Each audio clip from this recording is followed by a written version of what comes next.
ده كان طبقنا النهاردة أول مرة نعمله، وطبق مغذي وجميل جدا ومفيد قوي قوي، طبق صحي ومفيد وفي منتهى الجمال. بصي يا ستي، هتجيبي علبة التونة وهتفضيها زي ما انت شايفة في البولة كده، واقعدي فتفتي فيها كده بالشوكة. على فكرة السوائل اللي نزلت دي مش زيت خالص، ده محلول، ده مش زيت تماما، ده محلول. ولو في زيت نسبة بسيطة جدا. وانزلي عليها كده بقرن فلفل احمر متخرط مكعبات، على قرن فلفل اصفر برضو رومي كده متقطع مكعبات. الفلفل ده بيدي تسكيرة وطعم حلو، حلاوة يا ولاد في منتهى الجمال. وبصلاية صغيرة كده متقطعة سلايد كده،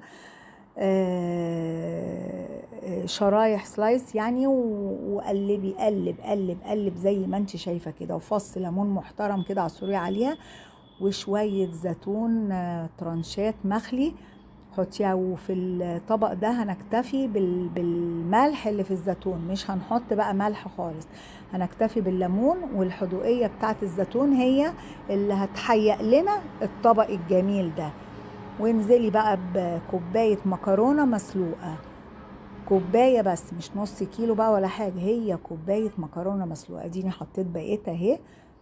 وقلبي كده، قلبي سلطة التونة مع المكرونة كله في بعض، قلب قلب قلب كده.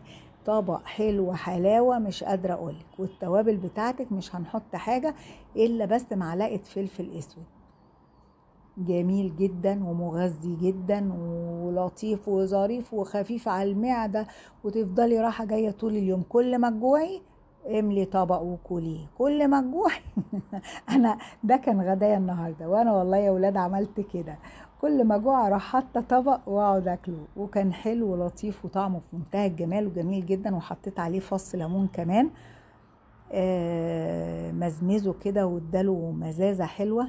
وانتوا عارفين طبعا التونة غنية جدا بأوميجا 3 وفيتامين بي، وده غير الفلفل غني قوي بال بال بالكالسيوم، وحلو جدا بفيتامين سي برضو. وأكلة مغذية وجميلة جدا، وبألف هنا